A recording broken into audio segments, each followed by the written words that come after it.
Hello student, कैसे हैं आप लोग? एकदम मस्त ना। चलिए आज हम लोग करेंगे फिजिक्स क्लास 12 का अल्टरनेटिंग करंट का लेक्चर नंबर 7 और सर्किट थ्योरी का लेक्चर नंबर 4। ठीक है, तो आज के इस लेक्चर में हम लोग बात करेंगे एल आर सीरीज सर्किट के बारे में। ठीक है, कैसा सर्किट?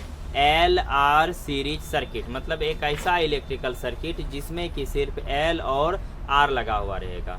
ठीक है, तो चलिए शुरू करते हैं। हेडिंग लगा लीजिए एल आर सीरीज सर्किट, यानी कि एक ऐसा इलेक्ट्रिकल सर्किट बनाना है जिसमें सिर्फ इंडक्टेंस और रेसिस्टेंस लगा हुआ रहेगा। ठीक है, यानी कि electrical circuit with inductance and resistance, मतलब सिर्फ प्रेरकत्व और प्रतिरोध लगा हुआ परिपथ। ठीक है, तो चलिए शुरू करते हैं। चलिए सबसे पहले सर्किट का डायग्राम ड्रॉ करते हैं, फिर उसके बाद आगे का बात करेंगे। तो चलिए सर्किट का डायग्राम सबसे पहले एल बना लीजिए, तो ये रहा एल, उसके बाद आर यानी कि रेसिस्टेंस। ठीक है, ये रहा रेसिस्टेंस। अब इसको एसी सोर्स से जोड़ देना है, तो चलिए इसको एसी सोर्स से जोड़ दिए। ये हुआ एल और ये हुआ आर। अब यहाँ से जो हम इस एसी सोर्स से जो भी करंट सप्लाई जा रहा है, मान लीजिए आई करंट जा रहा है, और आई मान लीजिए कितना है, तो आई करंट, अल्टरनेटिंग करंट का जो इक्वेशन होता है वो होता है आई बराबर I not sine omega T. ठीक है, आई बराबर क्या होता है? आई नॉट साइन ओमेगा टी, यानी अल्टरनेटिंग करंट का जो होता है ना इक्वेशन हुआ। अल्टरनेटिंग करंट का इक्वेशन क्या होता है? आई बराबर I not sine omega T. ठीक है, तो अल्टरनेटिंग करंट का इक्वेशन क्या होता है? आई बराबर I not sine omega T. चलिए अब उसके बाद देखिए कि अब यहाँ से इस एसी सोर्स से हम करंट भेजे आई बराबर I not sine omega T, तो इंडक्टेंस में जो करंट जाएगा, तो इंडक्टेंस में जब करंट जाएगा तो इंडक्टेंस का कुछ ना कुछ वोल्टेज होगा। तो हम लोगों ने पहले ही पढ़ रखा है कि अगर इंडक्टेंस में करंट भेजते हैं तो इंडक्टेंस और करंट का जो फेज डिफरेंस होता है वो π/2 होता है, यानी कि इंडक्टेंस में जो भी वोल्टेज बनेगा वो करंट से π/2 एंगल आगे रहेगा।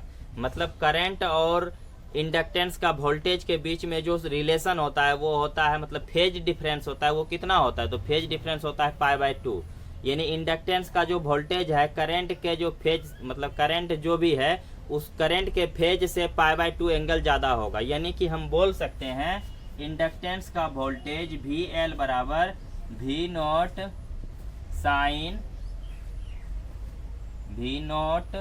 साइन ओमेगा टी प्लस π/2, यानी कि करंट का फेज है ओमेगा टी, तो इंडक्टेंस का वोल्टेज का फेज कितना हो जाएगा? ओमेगा टी प्लस π/2, यानी कि इंडक्टेंस का जो भी वोल्टेज होगा वो करंट के फेज से 90 डिग्री आगे चलेगा। यानी कि करंट का फेज और वोल्टेज का जो फेज होगा इंडक्टेंस में, दोनों के फेज डिफरेंस कितना होते हैं? π/2, यानी कि वोल्टेज करंट से π/2 एंगल ज़्यादा होगा। ठीक है, ये हम लोगों ने पढ़ रखा है। अब उसके बाद इस रेसिस्टर में अगर करंट जाता है तो रेसिस्टर का वोल्टेज कितना होगा?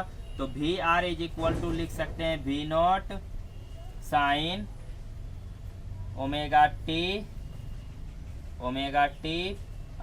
सिर्फ ओमेगा टी। ठीक है, क्योंकि रेसिस्टर का जो वोल्टेज, रेसिस्टर में जो, मतलब रेसिस्टर में जब करंट भेजते हैं तो उसका जो वोल्टेज बनता है, तो रेसिस्टर का वोल्टेज और करंट के बीच फेज डिफरेंस नहीं होता है। मतलब करंट और वोल्टेज रेसिस्टर का दोनों एक ही डायरेक्शन में होता है, दोनों के बीच में कोई फेज डिफरेंस नहीं होता है। ठीक है, चलिए तो इसीलिए करंट का फेज हो गया ओमेगा टी, तो वोल्टेज का भी फेज हो गया ओमेगा टी। तो इसको देखिए ये किसका पिक वैल्यू है? तो इंडक्टेंस का। ये किसका पिक वैल्यू है? तो रेसिस्टर का पिक, रेसिस्टर का जो भी वोल्टेज उसका पिक वैल्यू है। इसको वी नॉट एल और इसको वी नॉट आर लिख सकते हैं। ठीक है, यानी कि वी एल बराबर V naught L into sine omega T plus π/2 और वी आर बराबर V naught R into sine omega T. ठीक है, या आप यहाँ पे ब्रैकेट नहीं भी लगाएंगे तो कोई बड़ी बात नहीं है, साइन ओमेगा टी।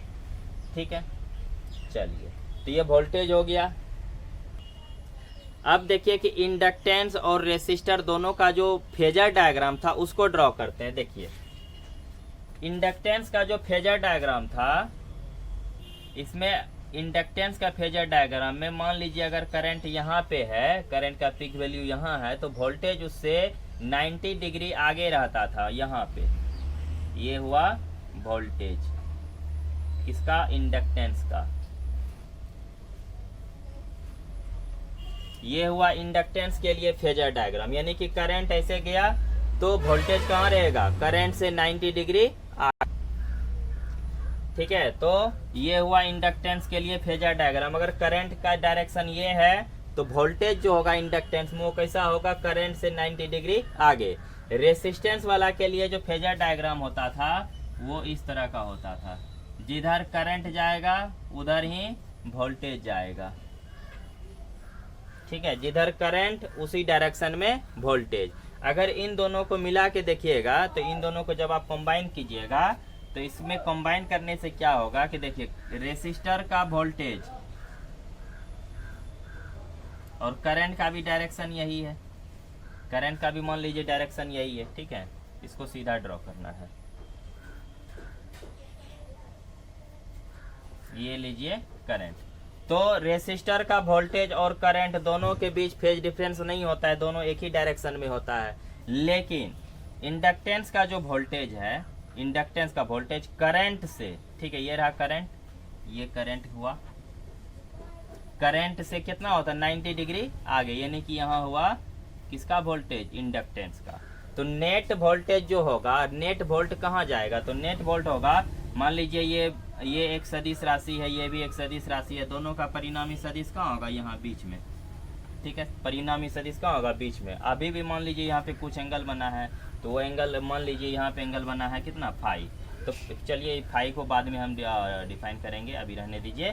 तो नेट वोल्ट कहाँ रहेगा, तो दोनों के बीच में, यानी कि V0L और V0R दोनों के बीच में नेट वोल्ट रहेगा। और जब दो सदिश एक दूसरे से कुछ एंगल पे रहते हैं ना, तो उसका जो रिजल्टेंट होता है उसको निकालने का फॉर्मूला होता है। तो फिलहाल यहाँ पे दो सदिश 90 डिग्री एंगल पे है, तो हम इसका रिजल्टेंट निकालेंगे। तो V0 बराबर हो जाएगा कितना, रूट अंडर इसका स्क्वायर, यानी V0L का स्क्वायर, V0L का स्क्वायर, V0L का स्क्वायर प्लस V0R का स्क्वायर, V0R का स्क्वायर। ठीक है, तो यहाँ तक जल्दी जल्दी नोट कीजिए, वीडियो को पुश करके नोट कीजिए, डिलीट करना है। ठीक है, तो ये हो गया V0 is equal to V0L का स्क्वायर प्लस V0R का स्क्वायर। ठीक है, तो यहाँ पे अगर दो सदिश एक दूसरे से कुछ कोण पे रहता है ना, तो उसको जोड़ने का ये तरीका है। एक्चुअली में यहाँ पे 90 डिग्री एंगल पे है ना, तो यहाँ पे 2 कोस थीटा भी लगता है। ठीक है, तो 90 कोस 90 का वैल्यू 0 होता है, तो इसलिए हम वो टर्म नहीं लिखे हैं। तो समझिए कि इसको जो है ना सदिश का जैसे योग करते हैं ना, रिजल्टेंट निकालते हैं, बस सेम प्रोसेस है। ठीक है, तो V0 बराबर हो गया है V0L का स्क्वायर प्लस V0R का स्क्वायर। अब V0L का वैल्यू और V0R का वैल्यू कितना होगा, ठीक है, उसको निकाल के यहाँ पे पुट कर देना है। देखिए, चूंकि फॉर्मूला होता है ओम के नियम से V बराबर I इंटू R, ठीक है, यही फॉर्मूला होता है, V बराबर I इंटू R। लेकिन यहाँ पे वोल्टेज किसका है, इंडक्टेंस का। तो इसके लिए क्या लिखिएगा आप, V0L बराबर हो जाएगा I0, ठीक है, I0 इंटू X, मतलब इसका जो रेसिस्टेंस है, यानी इंडक्टेंस का जो रेसिस्टेंस होता था उसको हम लोग डिनोट करते थे XL से। तो V0L बराबर लिख सकते हैं I0 इंटू XL। ठीक है, और रेसिस्टर के लिए तो यही फॉर्मूला होगा, बट यहाँ पे लिखा जाएगा V0R is equal to I0 into R। ठीक है, तो इसको नोट कीजिए, यही दोनों मान हम यहाँ पे पुट करेंगे। ठीक है, यानी कि V0R बराबर I0 इंटू R और V0L into I0 into XL, यानी कि इसमें जो रेसिस्टेंस होता है ना, इंडक्टेंस का जो रेसिस्टेंस होता है उसको XL से डिनोट करते हैं, जिसको हम लोग बोलते हैं इंडक्टिव रिएक्टेंस। ठीक है, तो ये दोनों मान इसमें रख देना है। तो चलिए शुरू करते इधर से। देखिए V0 बराबर क्या मिलेगा, तब हमको V0 बराबर मिल जाएगा, V0L की जगह कितना रखना है, I0 into XL, I0 into XL इसका स्क्वायर प्लस V0R की जगह पे I0 into R, I0 into R। ठीक है, तो V0R की जगह पे I0 इंटू R, ये मार्कर हो गया है। चलिए I0 इंटू R और इसका होल स्क्वायर और टोटल पे रूट। तो V0 इज इक्वल टू कितना हो जाएंगे, तो V0 हो जाएंगे, देखिए I का स्क्वायर और XL का स्क्वायर, I का भी स्क्वायर और सॉरी आई नॉट का स्क्वायर और एक्स एल का भी स्क्वायर प्लस इधर भी हो जाएंगे आई नॉट का स्क्वायर इंटू आर का स्क्वायर और ये सब रूट के अंदर। फिर आई दोनों में आई स्क्वायर आप इसमें से कॉमन ले लीजिएगा तो हो जाएगा आई नॉट का स्क्वायर कॉमन हो गया, अंदर में बचा एक्स एल प्लस आर का स्क्वायर सॉरी एक्स एल का स्क्वायर प्लस आर का स्क्वायर रूट अंडर। उसके बाद V naught is equal to हो जाएंगे आई नॉट का स्क्वायर आई बाहर आ गया, आई नॉट बाहर आ गया तो रूट में बचा एक्स एल का स्क्वायर प्लस आर का स्क्वायर, ये निकला हमारा वी नॉट बराबर। ठीक है, वी नॉट बराबर निकल गया आई नॉट, ठीक है दिख रहा है, वी नॉट बराबर हो गया आई नॉट इंटू एक्स एल का स्क्वायर प्लस आर का स्क्वायर। ठीक है, इसको नोट कीजिए जल्दी से।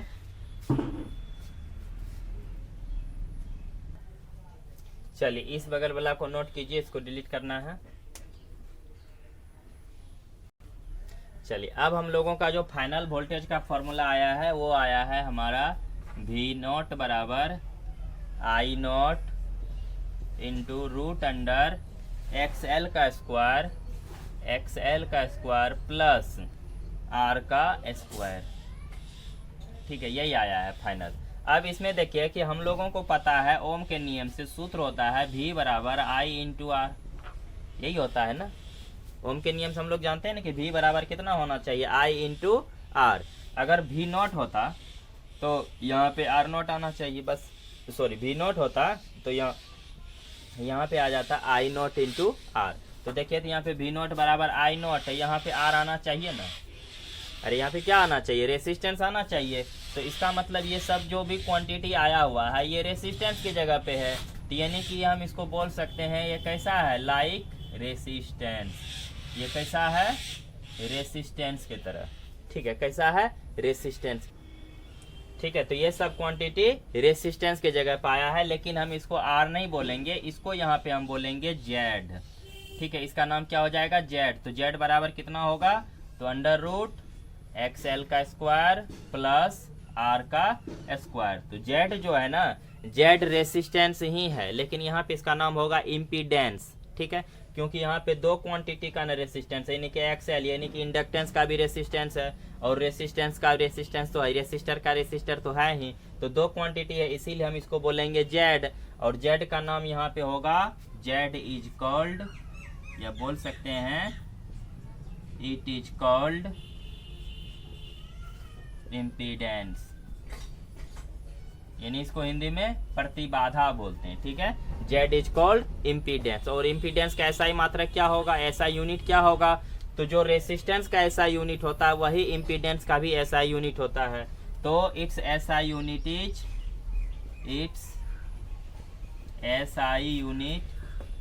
इज ओम। ठीक है, प्रतिरोध का जो एसआई मात्रक होता है ना वही इम्पीडेंस का भी एसआई मात्रक होगा। ठीक है, रेसिस्टेंस का एसआई मात्रक क्या होता है ओम, तो इम्पीडेंस का भी एसआई मात्रक हो जाएगा ओम। चलिए इसको नोट कीजिए, ई बगल वाला को डिलीट करना है।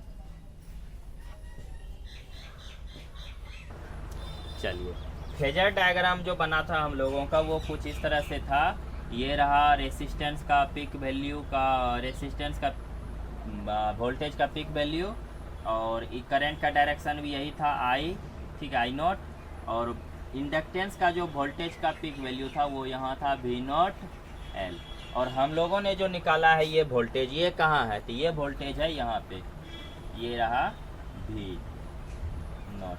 ठीक है, तो रेसिस्टेंस का वोल्टेज और सॉरी इंडक्टेंस का वोल्टेज यहाँ पे एल होगा। ठीक है, तो दोनों वोल्टेज के कारण नेट वोल्ट कहाँ था, तो ये था नेट वोल्ट।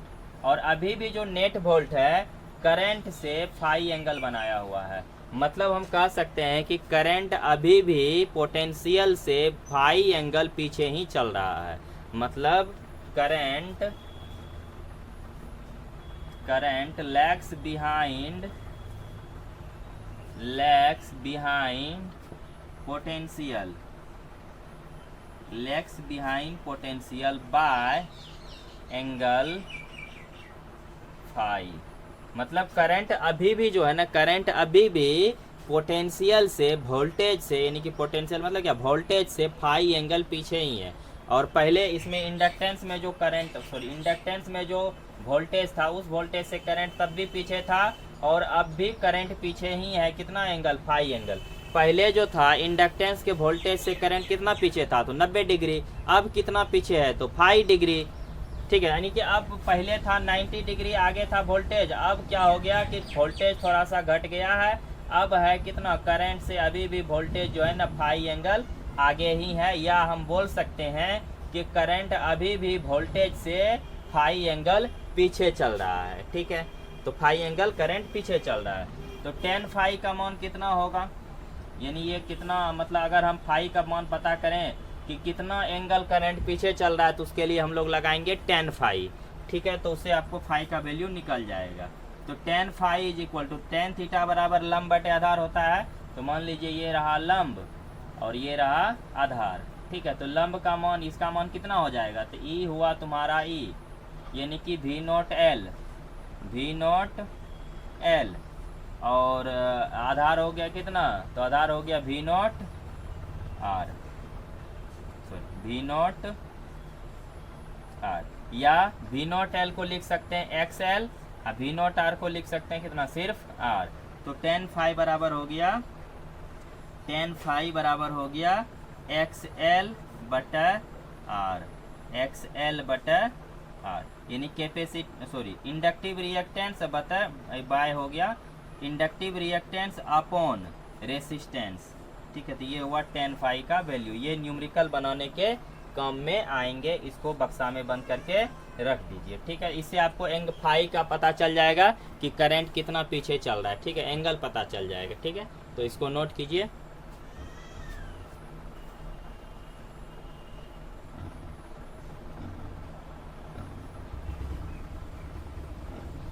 चलिए, तो आज के लिए बस इतना ही। अब हम लोग करेंगे अल्टरनेटिंग का अगला लेक्चर। ठीक है, तो आप लोगों को ये लेक्चर देखने के लिए धन्यवाद, और ऐसे ही हमारे इस YouTube चैनल पे बने रहिए। ठीक है, physics tech point Amritsar Biharigunj. तो thanks for watching this video. Have a nice day. आपका दिन शुभ हो। धन्यवाद।